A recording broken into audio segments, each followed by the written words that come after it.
Welcome student, कैसे हैं आप स्टूडेंट। आज जो हमारा टॉपिक है वो flow of material in an ecosystem.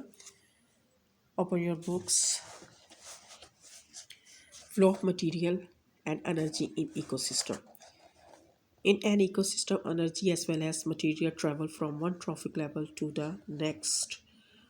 Trophic level is the level at which an organism feed in food chain. कहते हैं इकोसिस्टम के अंदर एनर्जी और मटेरियल जो है ये ट्रैवल करते हैं वन ट्रॉफिक लेवल से नेक्स्ट।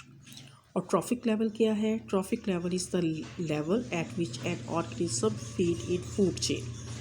फूड चेन, ये जो फूड चेन मान रही है, ठीक है, ये क्या है? फूड चेन मान रही है, ये कि प्रोड्यूसर है, प्रोड्यूसर को हर्बीवोरस ने खाया, हर्बीवोरस को आगे से प्राइमरी कार्निवोरस, प्राइमरी को सेकेंडरी, सेकेंडरी, तो ये क्या बन जाती है? एक फूड चेन बन जाती है। तो कहते हैं कि ट्रॉफिक लेवल क्या है कि उस फूड चेन के अंदर जिस लेवल पे वो ऑर्गेनिज्म उसको खा रहा होता है उसको हम क्या कहते हैं? Trophic level. यानी कि यह मटेरियल जो है, या एनर्जी जो है, वन ट्रॉफिक लेवल से नेक्स्ट, ठीक है, फिर उससे अगले में, फिर उससे।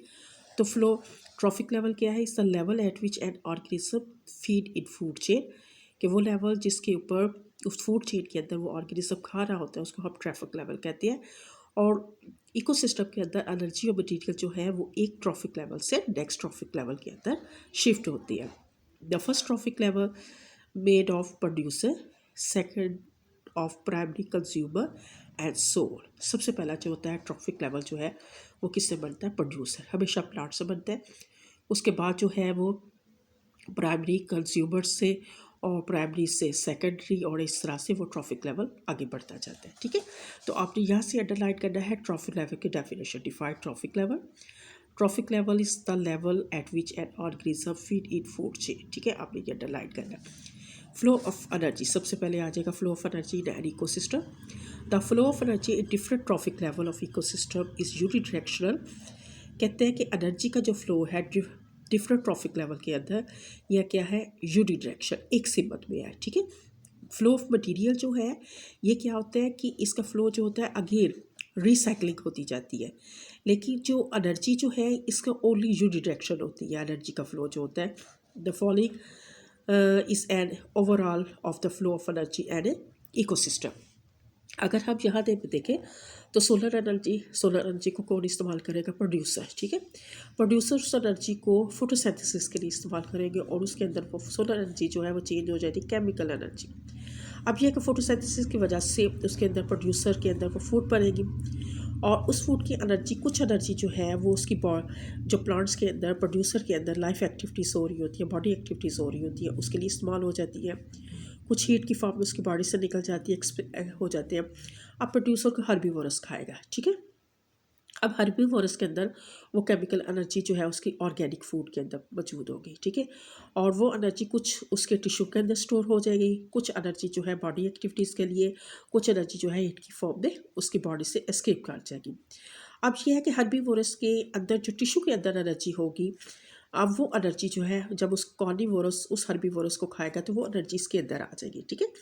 और इसी तरह से कार्निवोरस के अंदर जो एनर्जी आएगी कुछ उसके टिश्यू के अंदर स्टोर हो जाएगी, कुछ हीट की फॉर्म में, कुछ उसकी बॉडी एक्टिविटीज़ के लिए इस्तेमाल हो जाएगी, कुछ एनर्जी जो है वो क्या हो जाएगी? एस्केप हो जाएगी। और फिर जब ये सारे के सारे प्रोड्यूसर, हार्बीवोरस, कार्निवोरस, सारे के सारे इनकी जब डेथ हो जाएगी तो इसके ऊपर डिकम्पोजर करेंगे, ठीक है। वो डिकम्पोजर केमिकल एनर्जी उसके अंदर जो होगी, ठीक है, उसके अंदर थोड़ी सी जो एनर्जी होगी उसके अंदर एनर्जी जो है स्टोर नहीं होगी, ठीक है, हीट की फॉर्म में बॉडी एक्टिविटीज़ के लिए, ठीक है। तो इस तरीके से एनर्जी जो है वो फ्लो क्या है? यूनिडायरेक्शन की फॉर्म में एनर्जी जो है, और हमेशा से एनर्जी जो है वो कहाँ से होगी? सोलर से इस्तेमाल की जाएगी, ठीक है।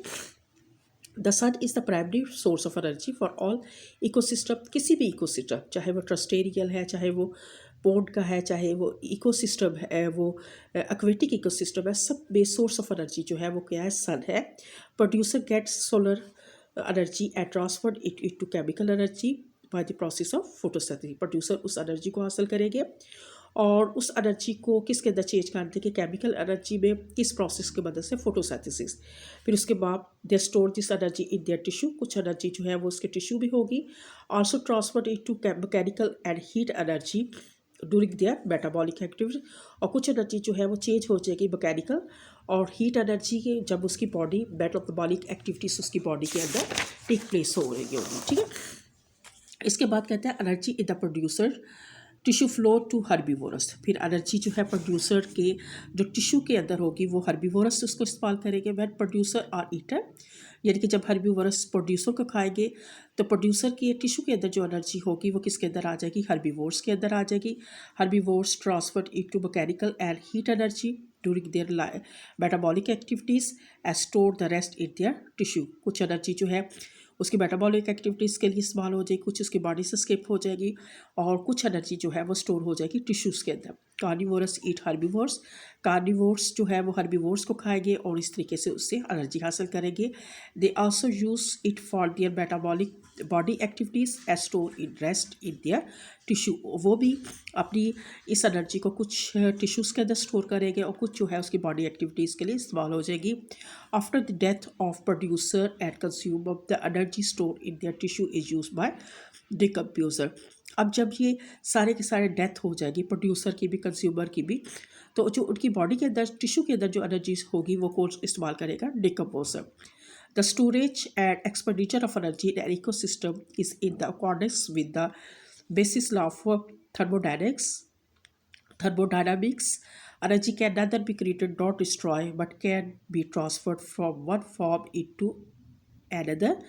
ठीक है, कहते हैं कि एनर्जी का जो फ्लो है वो किस लॉ के मुताबिक है, थर्मोडायनामिक्स। और थर्मोडायनामिक्स में क्या कहा जाता है कि एनर्जी को ना ही पैदा किया जा सकता है ना ही डिस्ट्रॉय किया जा सकता है, बल्कि एक फॉर्म से दूसरी फॉर्म में ट्रांसफर हो जाती है।